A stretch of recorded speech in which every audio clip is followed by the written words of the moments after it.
start with that notice of complaint. What's your thoughts? Well, you know, it was exacerbated by the sort of intervention of what I would describe as a bouncer, not even a steward. I was perfectly calm. It describes in the complaint that, you know, I waited at the end of the tunnel. I usually wait at the end of the tunnel, particularly in defeat. I usually wait and try to be the last guy through.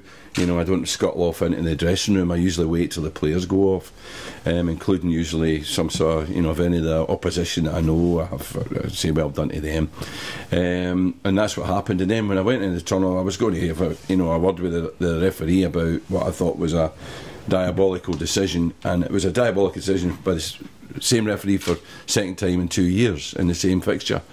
So, but I said it. I started to say it in a very calm, ironic way, when this bouncer stepped in and almost knocked me off my feet.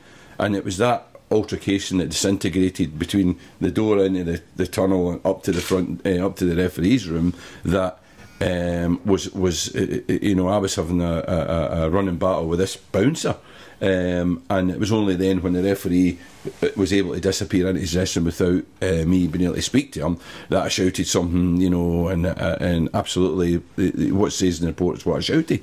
But you know, that's the way it is. But it was absolutely caused by the intervention of the Dundee's bouncer.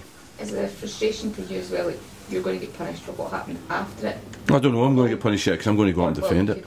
But all came from a goal that should. Well, yeah, you know, that's what happens, you know. But the fact is, this charge, and I'm going to defend it because I think I was, you know, it was, you know, it was literally caused by the guy's intervention, unnecessary and overzealous intervention.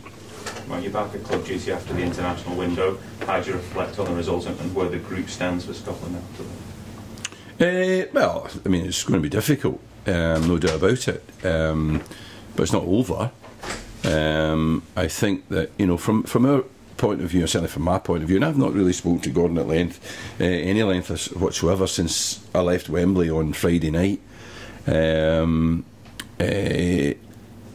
thought, I mean, I sit in the stand for the game to watch from above tactically, you know, if there's anything that I need to see or tell them. And after half an hour, we'd lost a goal, which was hugely disappointing. But I came down and I said to him, I said, it's excellent. You know, it's everything we'd planned. It's everything we wanted them to do. It's the way they wanted them to go about their business. There's not a lot wrong, apart from we've conceded this goal. So, you know, I think that's my overriding feeling about the actual performance. The result was hugely disappointing, of course it was. And at the end, you know, when they're 3-0 up and they're knocking the ball about, you know, the team didn't deserve that, because I think their attitude and their approach for the game was absolutely spot on. In the end, we were beaten by a better team. And I think that, as far as I'm concerned, I'm prepared to take that forward into the 4 games next year and see if we can't make some sort of recovery. Do you suspect Gordon, as you do, Mark, given that performance, that he will want to carry on? Yeah, absolutely. I'll be amazed if he doesn't. I'll be amazed if he doesn't, because in the week leading up to the game, I know his appetite was full. He was, you know, I think showed in the performance that he got his message across. The boys responded and played very, very well. And I think he's entitled to think, right, fine, let's go into the next games and see if we can improve on the results. So, given that you thought the performance was quite good, is it fair to say you think the reaction since the defeat and calls for change and everything have been over the top? Well, I'm going to tell you the absolute truth, right? After the game, I went into London. I had a night in London, and then I went down to Brighton. I was down there till Monday morning. I've come back. I've trained Monday, Tuesday, trained twice. I had a day off yesterday. I went through to Edinburgh for a short time. I have not read one bit.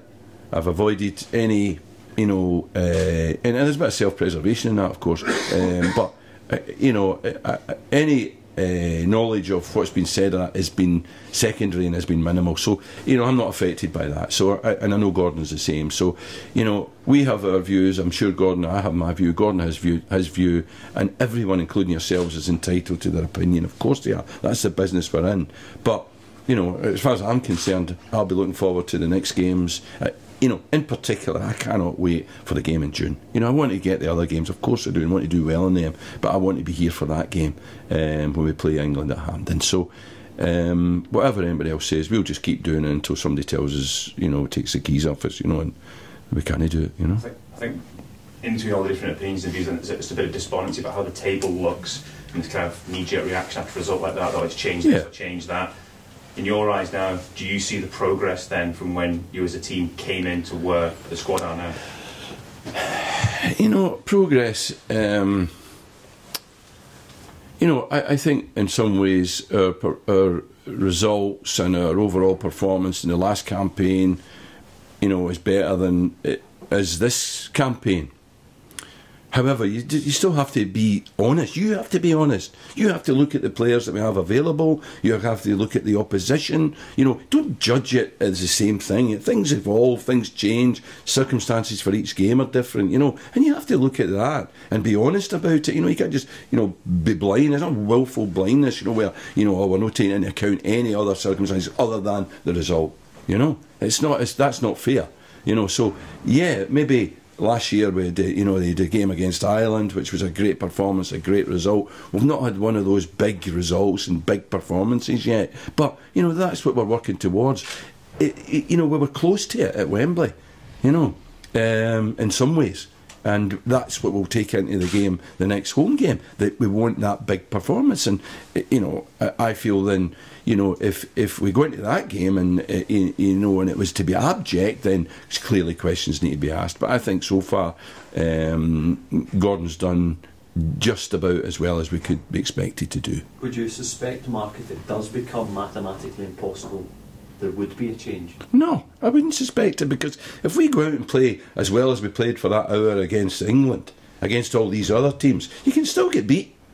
You know, and if people look at that properly and objectively and say, actually, you know, we can see that the players are doing their best, they can see the players are working, you know, but, you know, we fall short because we're either not good enough or we get a bit of bad luck or whatever it is, then I think they're entitled to say, right, okay, let's keep going, because we are still getting the best out of the players that we can get. And then what we hope for is a draw in the Euros that, you know, gives you a really realistic chance, given the criteria to qualify and the opposition, the possible opposition, that gives us a chance of qualifying, and I think that is entirely possible. So it shouldn't be just results? I don't think it should just be results. No, absolutely not. I mean, if you get drawn against, if even you go to the Euros, let's say, you know, we go through to the Euros and you draw, you know, France and Spain. What? We lose to France and Spain, and suddenly, you know, we're under pressure because we lose to France and Spain. It's ridiculous, you know. So I think it's as long as we are seen to be squeezing the best out of them we can, and it's up to you guys to judge that, you know, and you've got to look at it objectively and fairly and say, right, you know, is this group of players who, going through the team, some are playing in their team, some aren't playing in their team, some playing the Championship, some playing the Premier League, you know, some playing Celtic, you know, getting great Champions League. Not many of them are getting that, you know, against a team at England that are top of their game. You know, they're playing for Liverpool and Tottenham and Manchester United. You know, so, you know, you can't be too critical of that result. So if other results are of a similar nature, then no, you can't be critical of the results. It's the performances, I think, you've got to look at. I suppose the debate all comes down to whether or not people think that this coaching group can get more or get as much as they possibly can out of this group of players, or if another coaching group can want to get more. That's up to you. That's up to them to decide that. I feel as if we are, and I think the players have made it clear that they feel they are as well, and that they're taking some responsibility. You know, so, you know, listen, we live in a world where you want new phones, you want new computers, you want new cars, you want people. It's ephemeral. People want change. You want change. You want a new story. You know. But we're determined not to give you a new story. We're determined to be in this job and be successful, and that's all I can say. You know. Now, we're here to talk about Partick Thistle. And on Partick Thistle. Yeah. How do you look at the challenge in this weekend and the way the table is now? Because there seems to be well, again, table results. You know, it's not top of my priority for me. We want to win games, of course we do. I have a brief here to stay in the division, to bring on young players, and that is what we're doing. And sometimes we have great performances and great results, and sometimes we have poor performances and poor results because of the nature of young players. You know, so performance is everything for me. I want the young players to improve, and I want the young players to get better, where we get to a point where we are winning every week, and we will get to that if we stick with the young players and improve them. Partick Thistle, of the 4 games we've just played, Dundee, Inverness, Ross County and Partick Thistle, I looked ahead at those first 3 and I thought we could win those 3, and in fact we've only won 1 of them. And I look at Partick Thistle and I think, you know, for me, looking at them, Partick Thistle are the best of the 4 teams that we're just about to play. They're the 4th in the sequence, and I think they're the best of them. So it's going to be a really difficult game. They're playing a different system. They're a big team, they're a strong team, they're well organised, they're playing with confidence, so it's going to be a really difficult game. Yeah. You're happy this is the start of you being able to get a run of games together without these breaks? Yeah, well, I think now we've got 9 games between now and the end of December. You know, so we've now got a programme that will be game after game after game. So we've got to be prepared for that, and yeah, we need a bit of a fair wind, keep people fit, and yeah, we'll be ready for that. So yeah, we're looking forward to a big December. And team news? Everybody's fit, I think. Yeah, everybody's fit. Carl McGhee's back this week, and he's back and started now his recovery properly. I've just spoken to him and he's feeling good, he's smiling.